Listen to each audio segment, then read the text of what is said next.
ભુજ તાલુકાના કંડેરાઈ ગામે ગઈકાલ રાત્રિના 500 ફૂટ ઊંડા બોરવેલમાં 17 વર્ષની કિશોરી ખાબકી।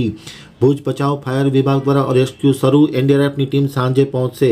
ભુજ તાલુકાના કંડેરાઈ ગામમાં બોરવેલમાં યુવતી ખાબકી હતી। ગઈ રાત્રિના યુવતીનો બોરવેલમાં ખાબકવાનો બનાવ બન્યો હતો। અંદાજે 500 ફૂટ ઊંડા બોરવેલમાં યુવતી ખાબકી હોવાનું સ્થાનિક લોકોએ જણાવ્યું છે।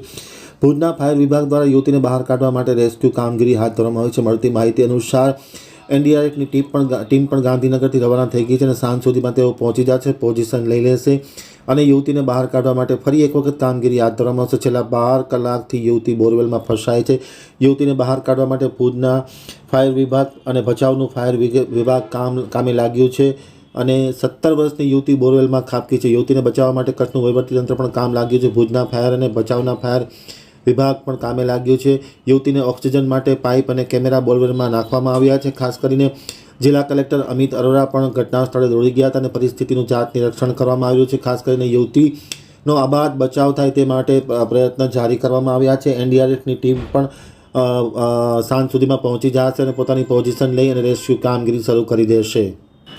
ભુજના પ્રાંત અધિકારી ડોક્ટર અનિલ જાદવ અને તેની ટીમ પણ ઘટના સ્થળે દોડી ગઈ છે અને પરિસ્થિતિ પર મોનિટરિંગ કરી રહી છે।